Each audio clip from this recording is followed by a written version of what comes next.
New York, a hell of a town. The Bronx is up, but the Battery's down. The people crying a hole in the ground. New York, it's a hell of a town! I'm just deeply honored. It's a show that I've loved since I was in high school, and it's very important to me that we're here on Broadway. It's actually kind of a remarkable story. It's one of these wonder stories in the theater, because having done it at City Center Encores 5 or 6 years ago as a concert, and then really liking it and really wanting to work more on it, and then being invited by Julianne Boyd, the producer of this wonderful theater, regional theater, the Barrington Stage Company up in Massachusetts last year, and doing a production there just because I wanted to, and bringing the great Tony Yazbeck to play Gaby. And then it went well, and because it went well, we have found this great producing team of Howard and Janet Kagan and all their associates, and then now we're here at this beautiful theater. It's really a very special thing, you know. It's different than, well, I never expected to be doing this ever in my life. You know, even when I got asked to audition, I was like, oh, I don't sing. And I dismissed it for a whole day. So this is really blowing my mind that I'm even here right now. But I'm having the best time. I've really surprised myself that the entire experience has been an absolute blast. I'm having so much fun. It's a role that I grew up watching from the movie, and then discovering the Bernstein music and realizing how much singing and dancing and what an actor he has to be. I don't know if I ever thought I would be doing it, but I definitely shot for it, and so I'm just really thankful to be doing it. Being able to discover it about 6 years ago at City Center Encores, and now to be doing it on Broadway, it's definitely a dream come true for me. Oh, I am so excited to be back on Broadway. I play several different roles in this one. I'm the lead worker who sings that very famous song, I Feel Like I'm Not Out of Bed Yet, at the top of the show. And then I play the host of the Miss Turnstiles pageant, and Raja Bimi, who owns a strip club at the end of the show. And there are a lot of little appearances that I make throughout the show.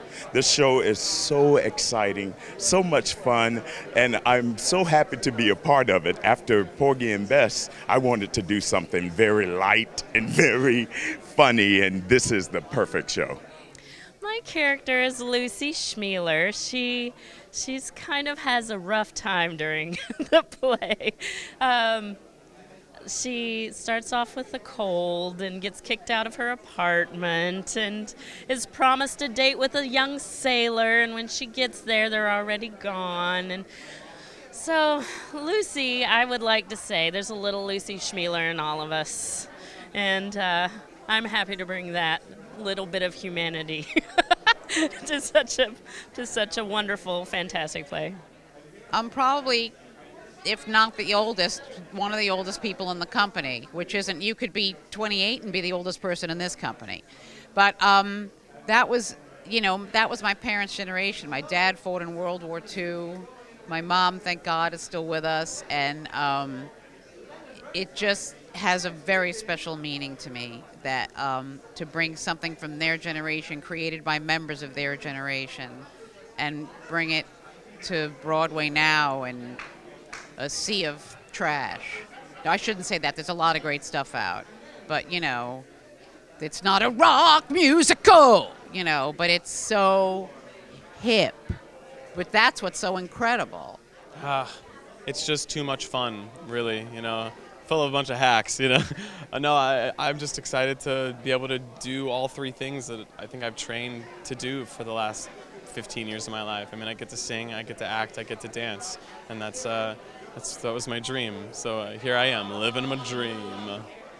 It's really special. You know, it's the time that the show is written in is, you know, everything is really precious with being at war, and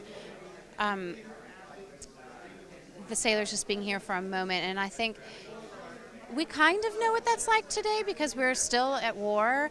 But somehow, it has an innocence to it, and that I feel like we don't have today. So it's really fun to be able to play that, and that it's just true. It's really passionate, but it's really true also. And it's really fun to play falling in love with someone is a really fun thing to play. Hildy is the best. She's the absolute best. I didn't know the show before I auditioned. I'd never seen the movie, never seen a production of it. I obviously knew the song I Can Cook To because in college I feel like every girl was like script and score class singing that song. And so, I got the sides for the audition and I was sort of reading through them and I was like, but who wrote this part for me? I mean, and then we went in and sort of started, rehearsing and I was like, but seriously, why didn't anyone say, this part is perfect for you? Because I just feel I've never felt more connected and felt like something was more of a perfect fit for who I am. So it's just such a joy and a delight and a pleasure, and I feel so lucky that I get to do this on Broadway in one of the biggest theaters. It's crazy. It's absolutely insane.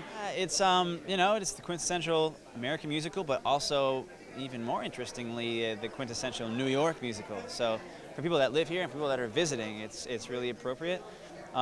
It's been a dream of mine since I was a young boy to become a song and dance man. Obviously, I have a big passion for dance, but also for acting and singing. And for me, for the first time, in a very large way, that dream is coming to fruition in this show.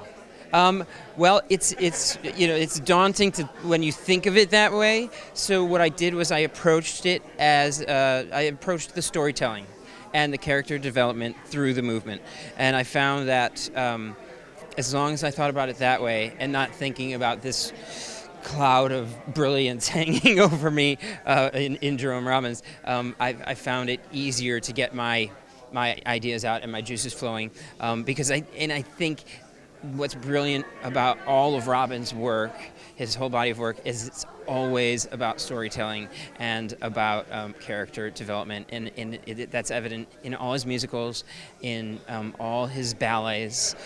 There's always that sense of storytelling. So that's what I did. That's what I did. And that's how, when I say I did it in the style of Robbins, that's what I did. And I think that helped, and that got us from point A to point B. And when it wasn't working, I always said, well, why is this not working? And it was always because I was telling the wrong story. Or Gaby, is Gaby thinking about Ivy, or is he thinking about his pals? So he's going to move one way if he's thinking about Ivy. He's going to move one way if he's thinking about his pals. And that was the way we got through it, without freaking out.